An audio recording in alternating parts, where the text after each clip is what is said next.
Iracema Schneider solía decir que el olor a mantequilla quemada variaba según la tristeza de quien cocinaba. Muchos se reían cuando lo decía en el restaurante, sobre todo los turistas que venían a Videira en invierno buscando comida alemana y vino local.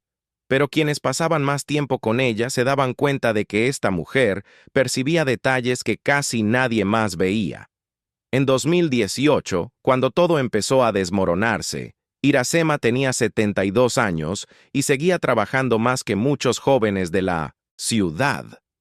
Se despertaba a las 4:30 de la mañana todos los días, incluso con el frío intenso de Santa Catarina. Encendía la vieja estufa industrial con sus propias manos y caminaba lentamente hacia la despensa trasera con un abrigo de lana marrón que había pertenecido a su difunto marido. El restaurante tirolés que había construido junto a Ernesto en la década de 1960 ya formaba parte de la memoria de la ciudad. Allí se habían conocido parejas, familias enteras habían celebrado cumpleaños en el salón principal durante décadas, y prácticamente todos los residentes de Videira de toda la vida guardaban algún recuerdo ligado a esa cocina. Pero para Iracema, nada en aquel restaurante tenía más valor que la pequeña caja de palo de rosa que guardaba en el armario sobre la vieja vitrina. Allí se conservaba el libro de recetas familiar, heredado de su madre en su juventud, escrito en una mezcla de alemán antiguo y portugués, lleno de manchas de grasa, páginas torcidas y anotaciones de generaciones pasadas. Representaba algo más que comida. Representaba la supervivencia, el duelo, la inmigración, el hambre y la memoria. Tras la repentina muerte de Ernesto en 1984, víctima de un aneurisma mientras descargaba barriles de cerveza en la trastienda del restaurante, Iracema apenas tuvo tiempo para llorar su pérdida. Rodrigo, el único hijo de la pareja, tenía solo 9 años y pasó toda su infancia viendo a su madre trabajar incansablemente para mantener el negocio a flote. Aprendió a negociar con proveedores poco fiables, a cargar pesadas cajas escondidas de los empleados para que nadie notara su dolor de espalda, e incluso a dormir en una silla de la cocina durante los inventarios de fin de año. El restaurante creció junto con su hijo, pero a medida que Rodrigo crecía, algo en su interior empezó a cambiar. Primero llegó la discreta vergüenza del marcado acento de su madre. Luego, la molestia por el constante olor a cebolla y vino que impregnaba su ropa. Más tarde, cuando fue a estudiar administración de empresas a Florianópolis, esa distancia se convirtió casi en una vergüenza silenciosa. Iracema notaba pequeños detalles que dolían más que los insultos directos. Rodrigo evitaba publicar fotos del restaurante en las redes sociales. Casi nunca invitaba a sus amigos de la universidad a visitar Videira. Y todo empeoró el día que apareció con Melissa por primera vez. La mujer entró al restaurante con un impecable abrigo beige, incluso para un simple almuerzo dominical, observando cada detalle del lugar con una mirada fría, calculadora y excesivamente educada. Sonrió mientras elogiaba la comida, la decoración antigua e incluso el piano desafinado cerca de la barra. Pero había algo en su mirada hacia Iracema que provocó en el cocinero una inexplicable incomodidad. No era la mirada de una nuera conociendo a su suegra. Era la mirada de alguien que evalúa a un viejo bien antes de decidir qué hacer con él. En los primeros meses, Iracema intentó convencerse de que solo se trataba de una diferencia de educación. Melissa era de Florianópolis, trabajaba en una empresa de marketing, hablaba muy bajo, sonreía poco y parecía vivir en un estado permanente de elegante prisa. Nunca hacía insultos explícitos porque era demasiado inteligente para eso. Las humillaciones venían ocultas en pequeños comentarios, casi imperceptibles. Le preguntaba a Iracema si a esa edad todavía podía manejarlo todo sola. Sugería discretamente modernizar el restaurante para una clientela más sofisticada, y hacía observaciones sobre el olor a grasa impregnado en las cortinas como si comentara el pronóstico del tiempo. Rodrigo empezó a cambiar rápidamente después de la boda. Empezó a visitar menos a su madre, contestaba las llamadas mirando el reloj y se impacientaba cada vez que Iracema hablaba del restaurante o de las recetas familiares. Lo peor no era la distancia física. Era darse cuenta de que su hijo parecía avergonzado por la sencillez de sus orígenes. Iracema lo sentía en pequeños silencios, en la forma en que evitaba abrazarla cuando Melissa estaba cerca, en la forma en que él corregía discretamente algunas de sus palabras durante las cenas, o cuando decía cosas como, necesitas descansar más, con ese tono artificial de alguien que ya no le habla a su hijo, sino a alguien que intenta solucionar un problema. Y por primera vez en décadas, Iracema empezó a temer el futuro en su propio hogar. Lo que más le dolió fue darse cuenta de que Melissa nunca mostró interés emocional en las historias familiares, solo en las recetas y las cifras del restaurante. Hacía preguntas demasiado específicas sobre los ingresos, los documentos antiguos, el registro de la marca y los contratos con los proveedores.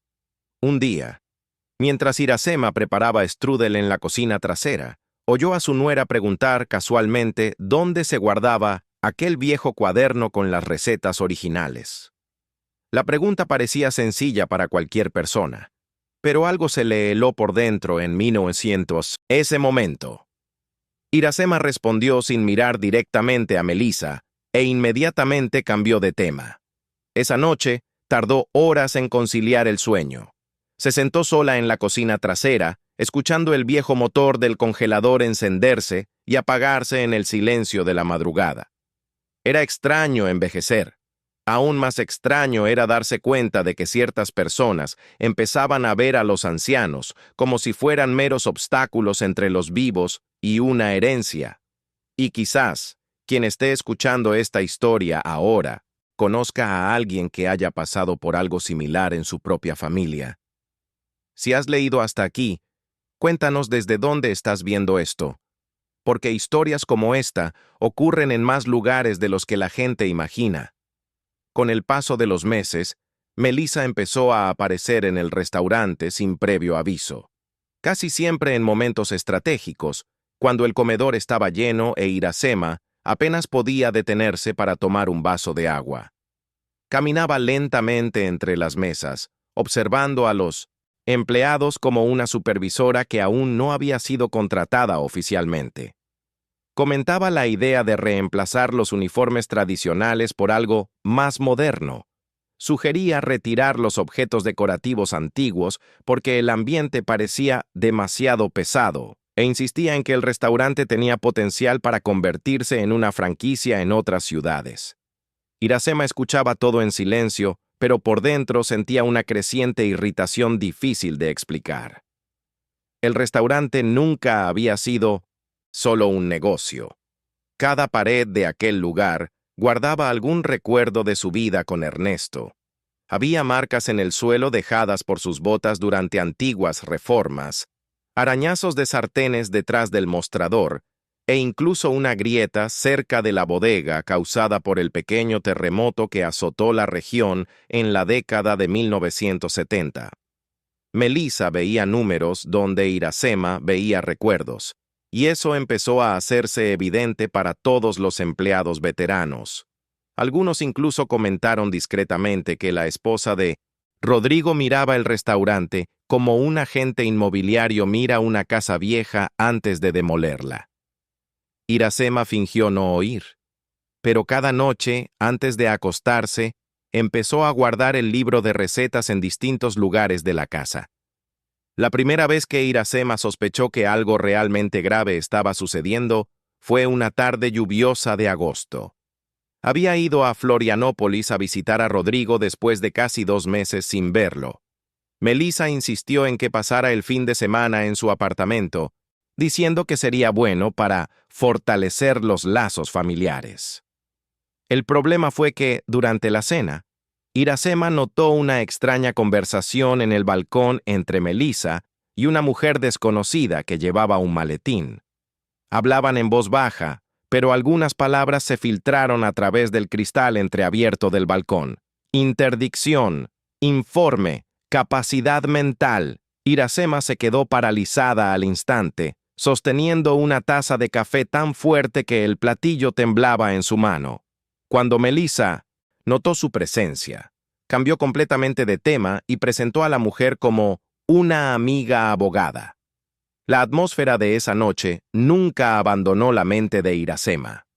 En el viaje de regreso a Videira, pasó casi 4 horas mirando por la ventana del autobús, mientras la lluvia caía a cántaros sobre el cristal, tratando de convencerse de que estaba exagerando. Pero ciertas intuiciones aparecen en el cuerpo antes que en la lógica, y en ese viaje sintió, por primera vez, un profundo temor a perder no solo el restaurante, sino también su propia dignidad. Unas semanas después de aquel viaje, una serie de sucesos comenzaron a encajar de forma inquietante. Rodrigo empezó a llamar, haciendo preguntas extrañas sobre la medicación de su madre, sus olvidos y su rutina. Quería saber si dormía bien, si alguna vez se había confundido con los pagos o había perdido algo en casa. Al principio, Iracema pensó que era la típica preocupación de un hijo. Pero las preguntas empezaron a ser demasiado específicas. En una llamada, Rodrigo le preguntó si aún recordaba bien sus recetas, sin tener que consultar la libreta. En otra, comentó casualmente que algunas personas mayores acaban desarrollando confusión emocional sin darse cuenta. Esto la hirió de una manera difícil de explicar, porque siempre lo decía con un tono aparentemente amable.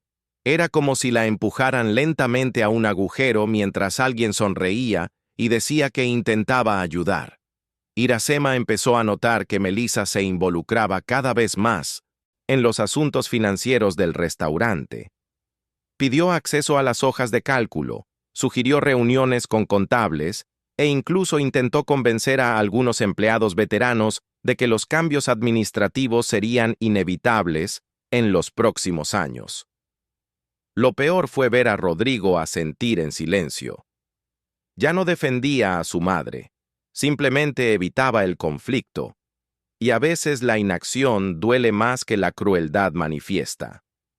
Fue en una fría mañana de septiembre cuando Iracema recibió su primera advertencia. Elena, la ama de llaves que había trabajado durante años en el apartamento de Rodrigo en Florianópolis, apareció inesperadamente en el restaurante poco antes del almuerzo. Estaba nerviosa, aferrada a su bolso y mirando a su alrededor como si temiera ser seguida. Pidió hablar en privado. Iracema llevó a la mujer al fondo de la cocina, cerca de la bodega, y escuchó algo que la dejó sin aliento. Elena explicó que Melissa se había estado reuniendo discretamente con abogados especializados en la incapacidad legal de ancianos y que comentaba con frecuencia que Rodrigo necesitaba hacerse cargo de los bienes de su madre pronto, antes de que fuera demasiado tarde. Según ella, incluso existía un plan para provocar una crisis emocional en Iracema durante una cena familiar programada para el aniversario de la muerte de Ernesto. Melissa pretendía grabar toda la reacción de su suegra y usarla como prueba de inestabilidad psicológica en un juicio. Iracema sintió un nudo en el estómago en ese momento. Ya no era paranoia. No era la impresión de una anciana desconfiada. Era real.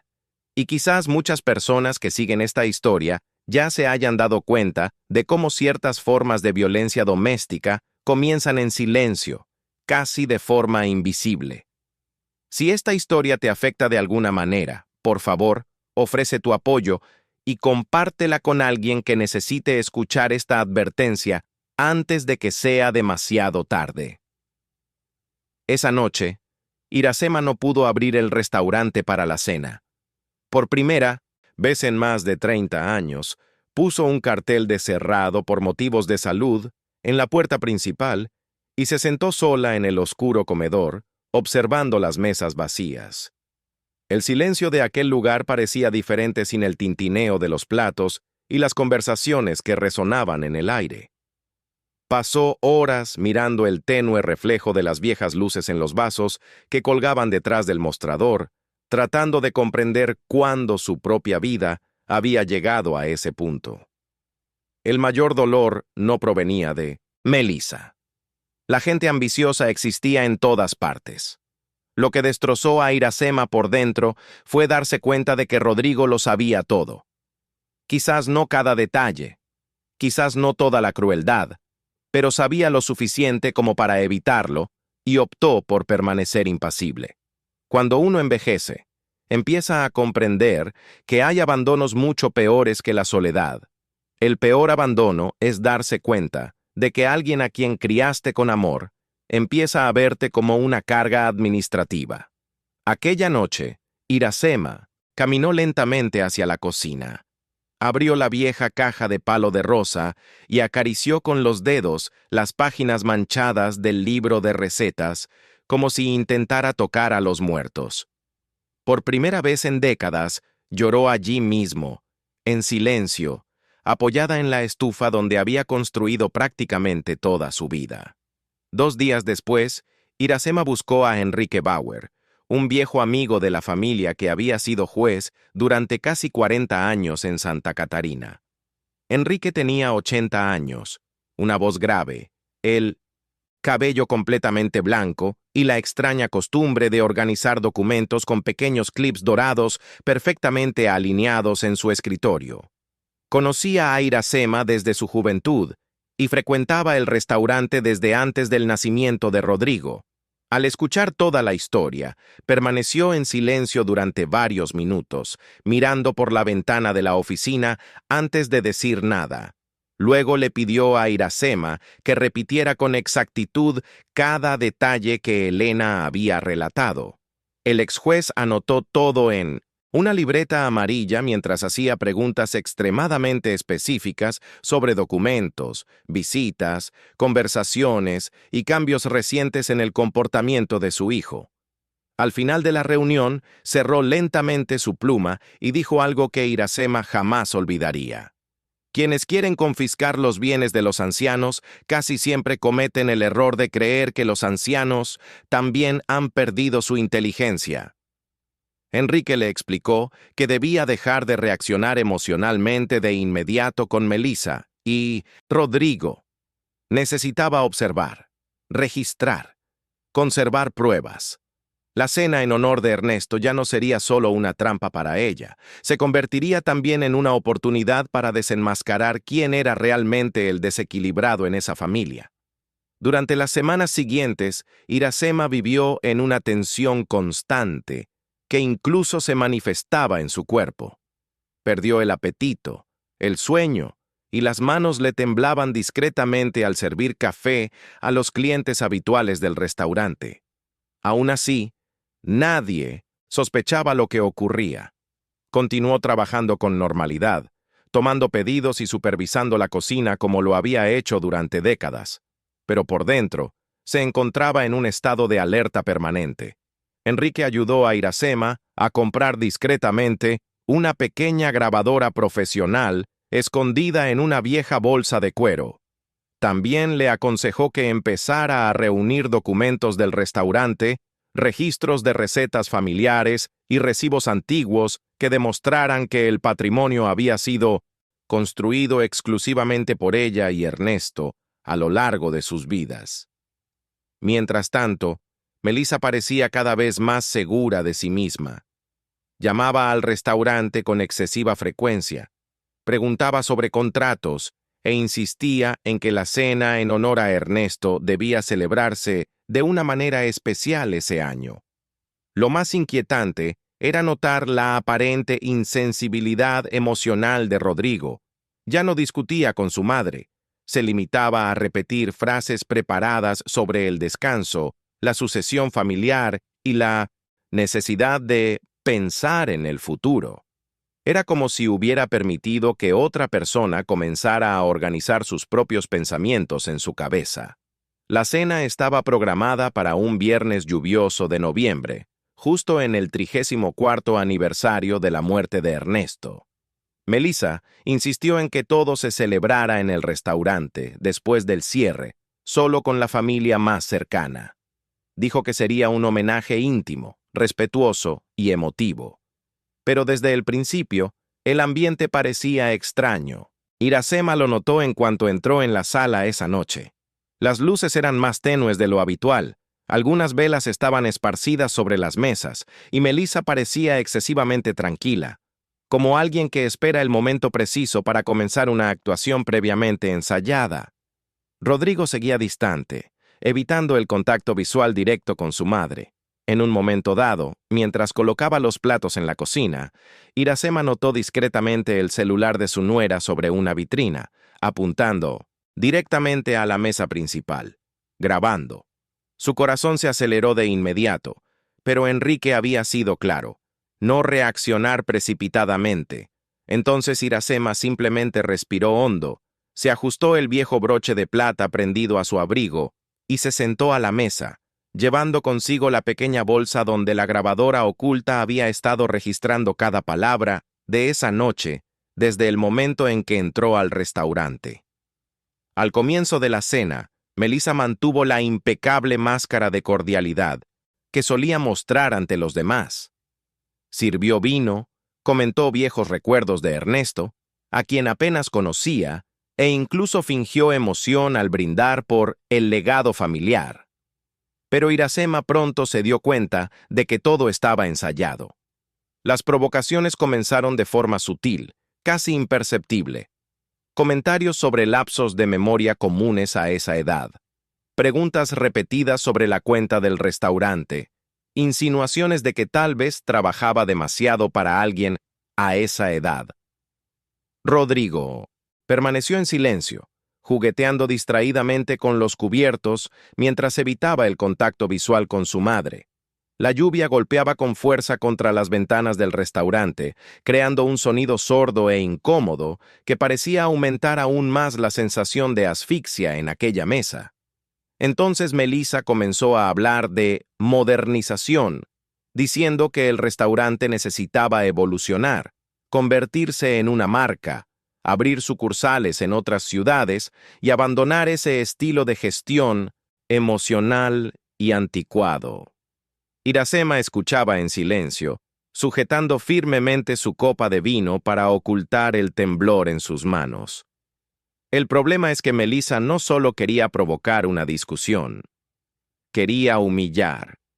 Quería que Iracema perdiera el control frente a la cámara oculta para convertirla en una anciana desequilibrada ante la ley.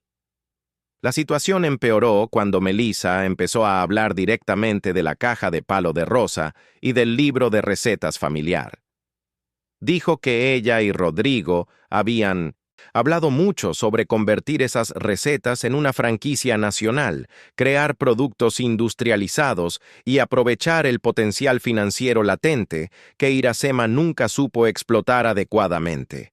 Cada frase parecía cuidadosamente construida para herir. Melissa incluso rió discretamente al decir que las cosas que son demasiado viejas terminan muriendo junto con aquellos que se niegan a evolucionar.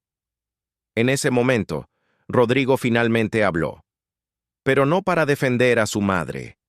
Solo dijo que tal vez era hora de que Iracema descansara y permitiera que personas más preparadas administraran los bienes familiares a partir de entonces. El silencio que siguió a esa frase fue tan denso que incluso el sonido de la lluvia pareció desvanecerse por unos segundos. Iracema miró a su hijo, tratando de encontrar en él algún rastro del niño que, de pequeño, llevaba harina a la trastienda del restaurante. No encontró nada más que una cobardía cansada. Entonces Melissa decidió cruzar la línea definitiva. Sacó una carpeta de documentos de su bolso y la colocó sobre la mesa, afirmando con calma que ya se estaban estudiando medidas legales para proteger el patrimonio familiar de las decisiones emocionales derivadas de la edad. Esto ya no era una provocación indirecta, era una amenaza abierta. Iracema sintió que se le helaba la sangre en ese momento, pero sorprendentemente, no perdió el control. Quizás porque, en el fondo, se había preparado emocionalmente para escuchar algo así desde su conversación con Elena y Enrique.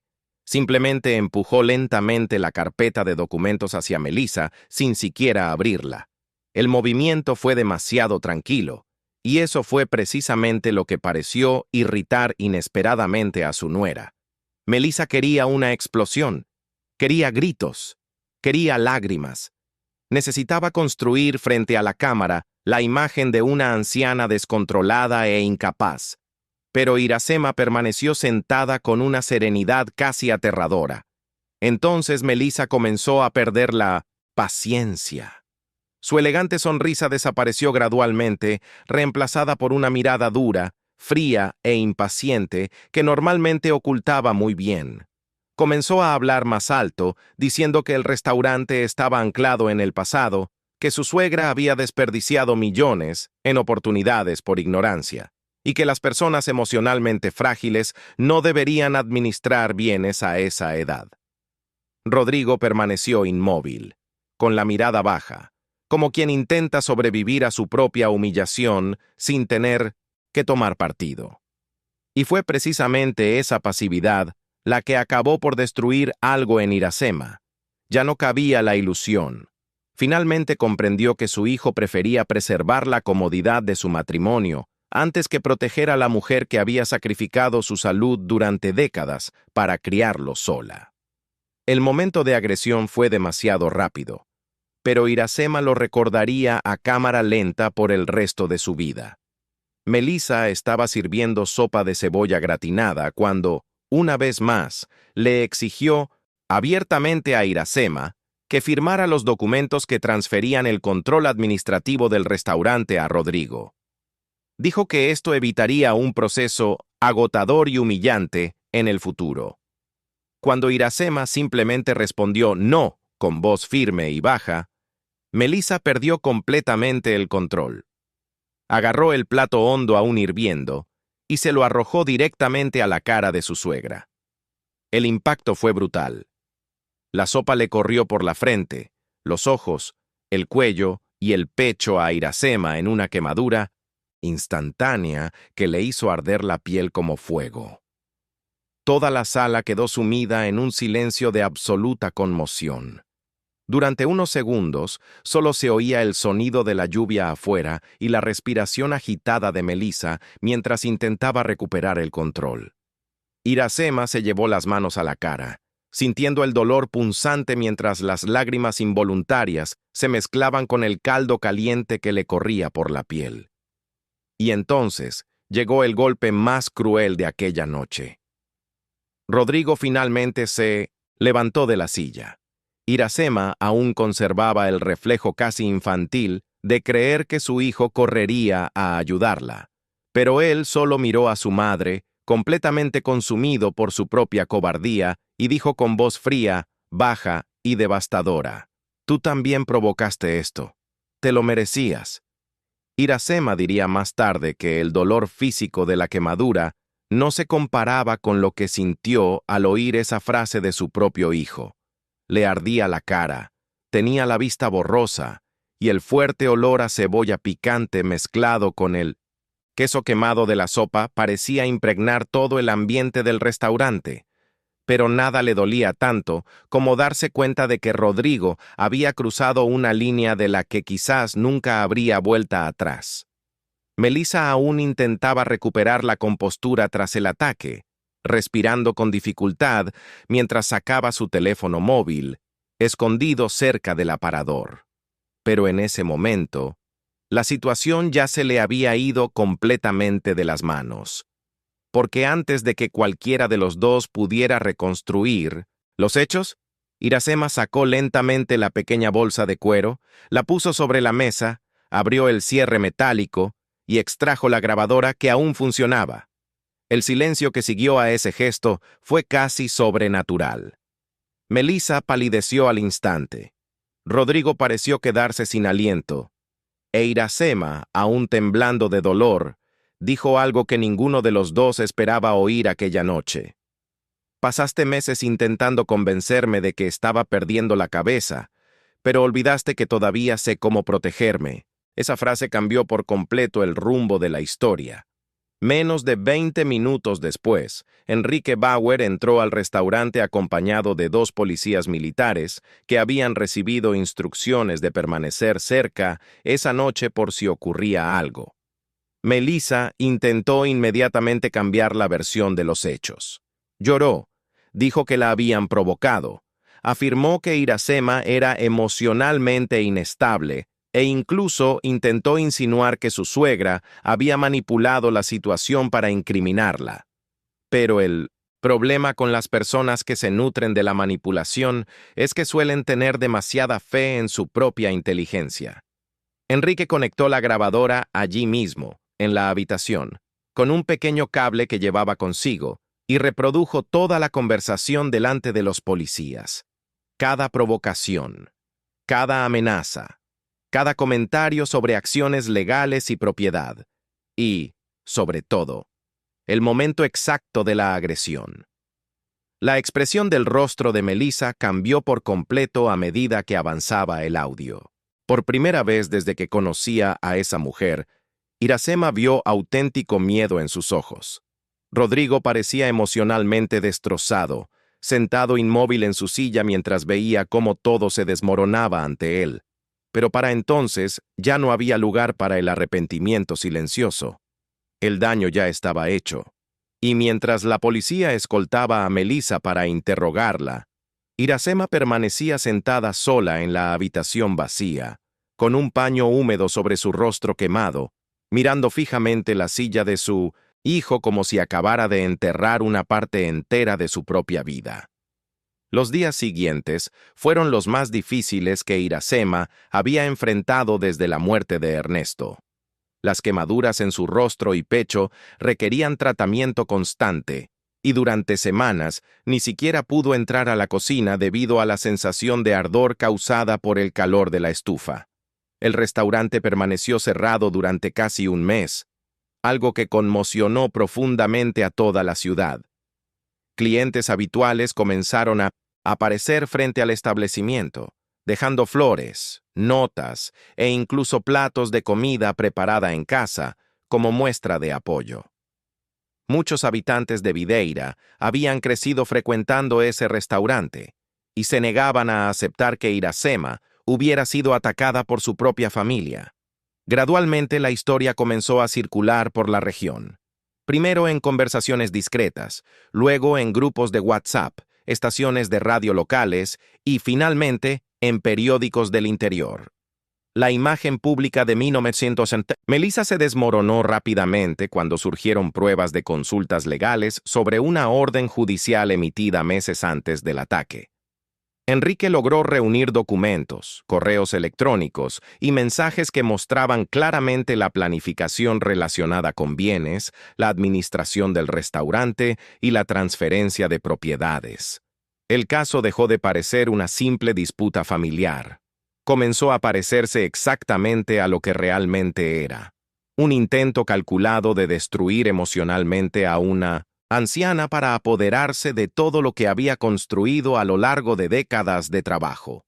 Rodrigo intentó encontrar a su madre varias veces en las semanas siguientes, pero Iracema se negó a verlo.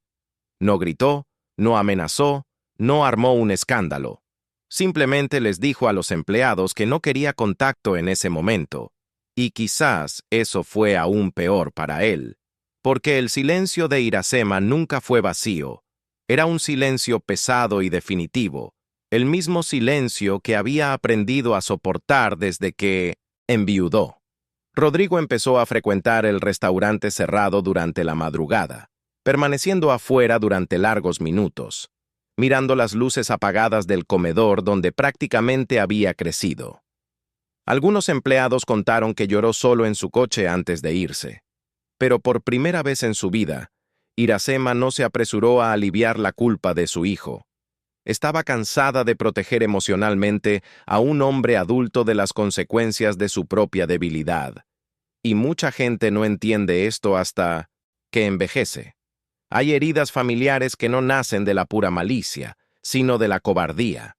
A veces, la peor clase de persona no es la que destruye directamente, sino la que observa todo con tal de preservar su propia comodidad. A Iracema le costó mucho aceptar esta verdad sobre Rodrigo, quizás porque admitirlo era casi como admitir un fracaso íntimo en la maternidad. El proceso legal avanzó más rápido de lo que Melissa había imaginado. La grabación de audio de la cena prácticamente destruyó cualquier posibilidad de una defensa convincente, sobre todo porque iba acompañada de documentos encontrados en su computadora portátil durante la investigación. Había intercambios de mensajes con abogados discutiendo posibilidades de incapacidad legal, investigaciones sobre la incapacidad civil de las personas mayores, e incluso borradores de contratos relacionados con la expansión comercial de las recetas familiares antes de cualquier autorización de Iracema. Cuando Enrique le mostró parte de ese material, la cocinera sintió una extraña mezcla de ira y humillación. Le dolía darse cuenta de que alguien había observado cada detalle de su vida durante años, esperando el momento ideal para arrebatárselo todo. El restaurante, la tierra, el apellido familiar y, sobre todo, el libro de recetas se habían reducido a cifras en una fría hoja de cálculo. Melissa terminó siendo condenada por agresión y recibió una orden judicial que le prohibía acercarse a Iracema y al restaurante. Su matrimonio con Rodrigo también comenzó a desmoronarse rápidamente tras el escándalo público.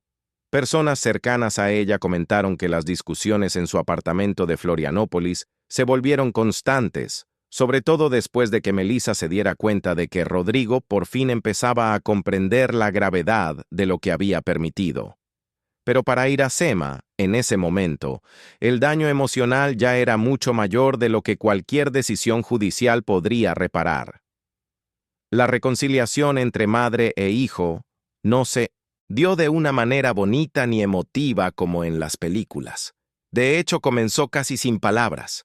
Unos 8 meses después de la agresión, Rodrigo apareció en el restaurante una fría mañana de invierno, vestido con ropa sencilla y llevando una bolsa con herramientas viejas que pertenecían a su padre. Iracema estaba en la trastienda limpiando verduras cuando lo vio de pie cerca de la puerta de la cocina. Parecía mayor, abatido y con una expresión de profunda tristeza. Durante unos segundos, ninguno de los dos pudo decir nada. Entonces, Rodrigo simplemente preguntó si había algo roto que necesitara arreglo en el restaurante. Así fue como todo volvió a empezar, sin abrazos, sin disculpas dramáticas, sin discursos.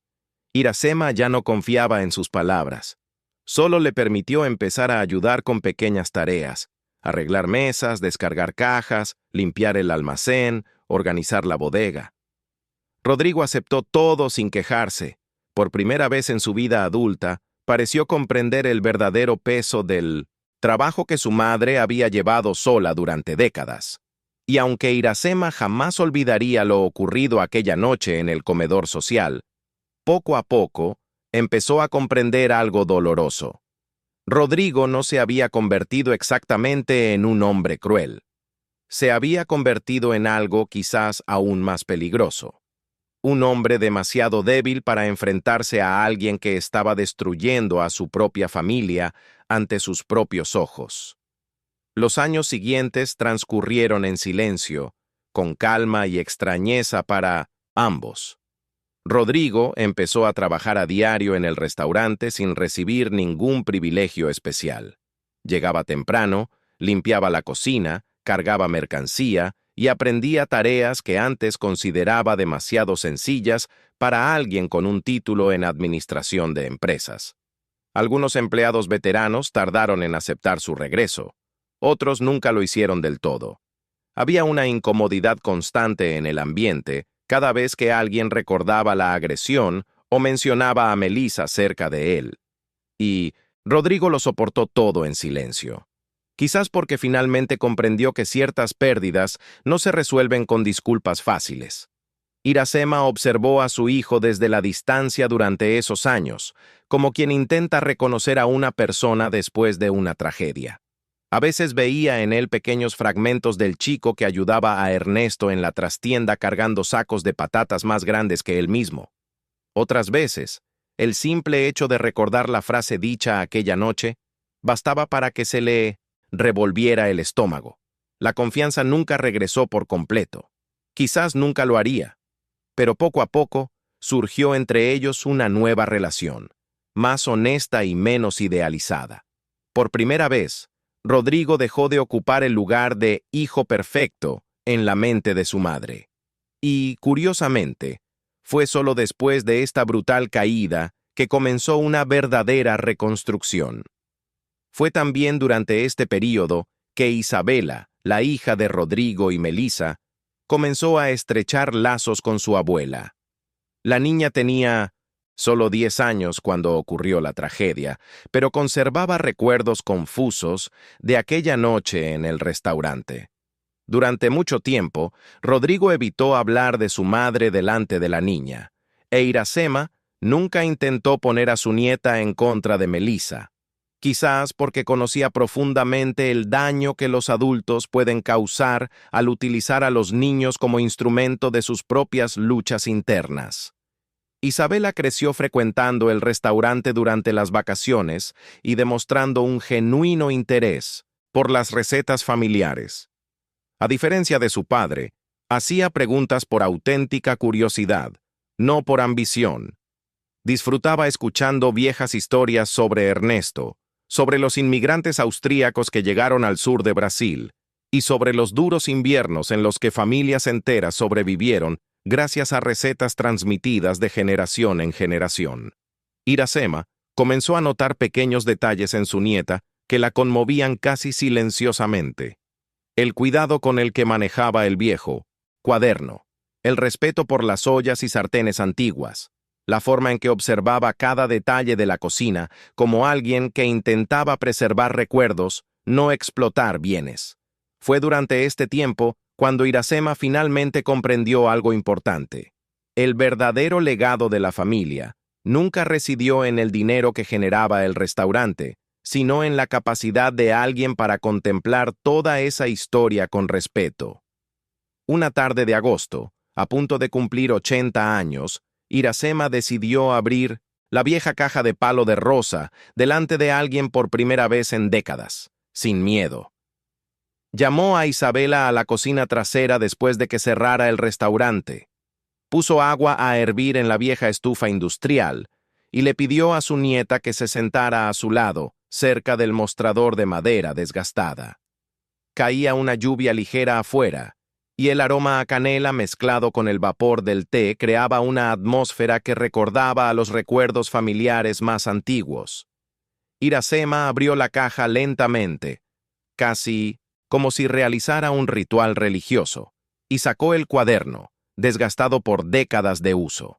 Algunas páginas eran tan frágiles que parecían tela vieja. Había notas de la bisabuela de Isabela escritas en alemán antiguo, manchas de vino dejadas por Ernesto, y pequeños comentarios escritos por Iracema durante sus largas noches de trabajo a lo largo de su vida. Isabela lo observó todo en absoluto silencio, sosteniendo el cuaderno con un cuidado que conmovió profundamente a su abuela. Porque en ese momento Iracema comprendió algo simple y poderoso. La niña no veía allí un valor económico, veía historia. Y después de todo lo que había pasado, eso era quizás lo único capaz de devolverle algo de verdadera paz a su corazón. Esa misma noche, mientras las dos preparaban juntas un strudel siguiendo la receta original de la familia, Iracema relató por primera vez todos los detalles de lo que realmente sucedió en la cena donde ocurrió la agresión. No lo contó para alimentar el odio, lo contó porque quería que su nieta comprendiera una importante lección sobre la dignidad. Dijo que envejecer es mucho más aterrador cuando la gente a tu alrededor empieza a tratar a los ancianos como objetos a punto de ser heredados. También dijo que hay formas de violencia doméstica que comienzan de forma tan sutil que pasan desapercibidas. Un comentario humillante, un intento de silenciar a alguien, una duda constante sobre la capacidad de una persona para decidir sobre su propia vida. Isabela escuchó todo, llorando en voz baja mientras ayudaba a su abuela a extender la masa sobre la mesa enharinada. Y en ese momento, Iracema finalmente comprendió que su historia no terminaría de la manera cruel que Melissa había planeado años atrás. El restaurante siguió prosperando. Las recetas se conservaron. Y lo más importante, todavía quedaba alguien en la familia capaz de comprender que la tradición no significa un apego ciego al pasado, sino respeto por las personas que llevaron esa historia sobre sus hombros antes que nosotros. Rodrigo entró en la cocina poco antes de que el strudel saliera del horno esa noche. Se detuvo en silencio cerca de la puerta, observando a la madre y a la hija trabajar juntas exactamente igual que Iracema y Ernesto lo habían hecho décadas atrás. Durante unos segundos nadie habló. Los únicos sonidos provenían del viejo reloj de la pared y de la lluvia golpeando el techo metálico en la parte trasera del restaurante. Rodrigo parecía emocionalmente contenido, casi avergonzado de ocupar ese espacio después de todo lo sucedido. Iracema notó que su hijo observaba discretamente la caja de palo de rosa abierta sobre el mostrador.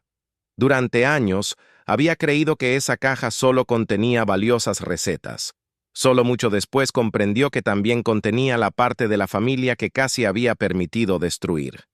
Entonces, sin dramatismo, sin grandes discursos y sin convertirlo en una escena demasiado perfecta para ser real, Iracema simplemente le acercó una bandeja, vacía para hornear, y le pidió que comenzara a pelar manzanas.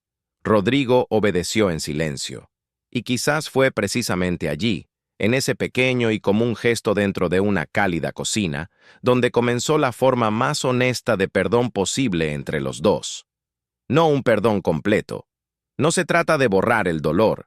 Simplemente es la decisión, cansada y humana, de seguir viviendo sin que esa tragedia sea el único recuerdo que le quede a la familia.